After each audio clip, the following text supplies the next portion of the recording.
So, let's talk about something that really defines the winners from the losers: mental toughness. What does it actually mean to push past your limits, to find strength when things get tough? Today, we're going to dive into what it takes to win the single most important battle you will ever fight, the one that's happening inside your own head. Okay, let's start with this ancient proverb because it nails a fundamental truth about life, doesn't it? In a world that has no finish lines, you are either getting better or you are getting worse. There's no standing still. Because in this race, standing still is the same as moving backwards. So when that sun comes up, the race is on. And that really gets to the heart of it. This isn't just about literally running, it's a metaphor for your life. Every single day, you're faced with this choice. Are you going to chase your potential, run towards the person you could be, or are you going to run away from the discomfort, away from the fear, away from all the hard work that growth actually requires? To really understand how to win this race, we need to look at someone who started at the absolute bottom. I'm talking about a man who was so broken, so completely defeated by life, that he had to literally destroy his old self and build a new one from scratch just to survive. So what you're looking at here are the two identities David Goggins talks about. On the left, you've got David Goggins, the person he was born as, a scared, abused kid who stuttered, got bullied all the time, and grew up to be almost 300 pounds. And then on the right, you have Goggins, the warrior he built, a Navy SEAL, an unbreakable, hardened force of nature. I mean, this was his reality. He was working a dead-end job spraying for cockroaches, totally haunted by a lifetime of trauma. Then one night he sees this documentary about Navy SEALs going through Hell Week. Now, most of us would see that and just see pure misery, but he saw a way out. In that moment, watching those men embrace total agony, he decided he was going to turn around and face every single one of his fears. So yeah, he did it. He became a Navy SEAL. But his real transformation, the thing that made him Goggins, that wasn't solidified in training. No, it was forged in the fire of a 100-mile ultramarathon, a race he jumped into with almost zero training just to raise some money for the families of his fallen friends. So at mile 70, his body just completely gave up. And we're not talking about just being tired here. This was catastrophic system failure, the worst pain of his life, a total physical and mental collapse. He literally could not get out of his chair. By any logical measure, he was done. It was over. But it was right there, on the brink of death, that he discovered the most powerful tool that every single one of us has. He realized that even though his body was screaming at him to stop, there was a part of his mind, the part he'd been forging, that was just not going to quit. No matter what. He called this discovery the 40% rule, and it's such a game-changing idea. Basically, our brains have this built-in governor, right? It's a survival mechanism. It's designed to protect us by making us want to quit way before our bodies actually need to. It's screaming pain and fatigue at you to get you to stop, but he realized that limit, it's a negotiation. It's not a brick wall.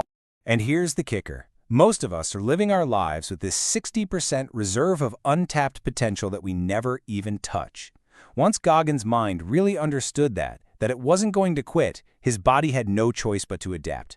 He got up out of that chair and he finished the race. He ran 101 miles in just over 19 hours. And this is so important. Goggins didn't just survive this thing. He came out the other side with a whole new philosophy, a set of actual practical tools to forge an unbreakable mind and tap into that 60% reserve whenever he wanted. The first tool is what he calls callousing the mind. And it's exactly what it sounds like. You know how lifting weights gives you calluses on your hands to protect them? Well, he does the same thing for his mind. He intentionally puts himself through something that sucks every single day.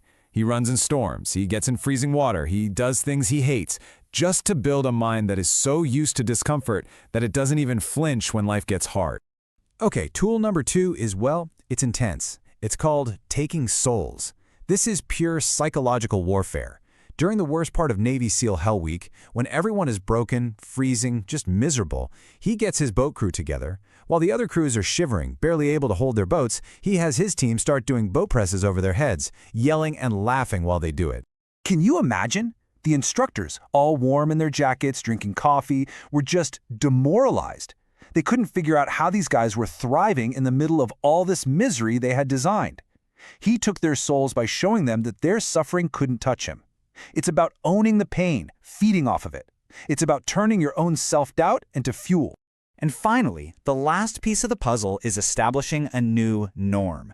See, Goggins isn't motivated. Motivation is flaky, it comes and goes. He's driven. His baseline for life is suffering.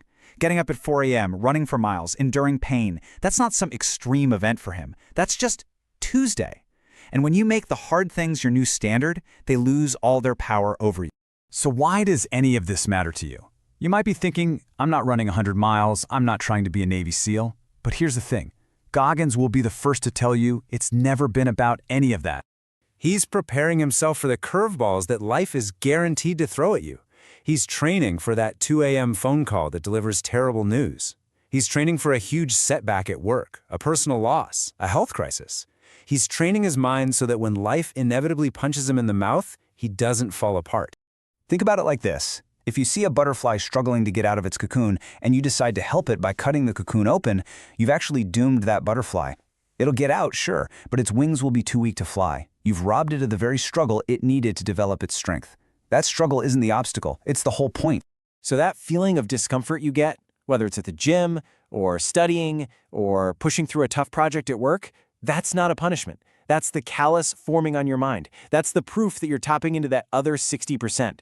Adversity isn't something you should run from. It is the only path forward. So how do you actually apply this? Start small. Find one thing that sucks and just do it every single day. The next time your mind starts screaming quit on a workout or a project or anything, just push for 1 more minute. That's how you start proving to yourself that your limits are a lie. That's how you start training for life. This right here. Burn this into your brain. Remember this the next time you feel like quitting. Tired is just a feeling. Done is a standard. Your mind is always going to tell you you're tired long before you are actually done. Your job is to ignore that voice and keep pushing until the task is complete. There's an old saying, the hay is in the barn. It means the hard work is done, the preparation is complete. And trust me, life is going to present you with your own personal marathon, your own hell week. When that moment of truth arrives for you, will you be ready to embrace the pain, to suffer well, and push through to the other side?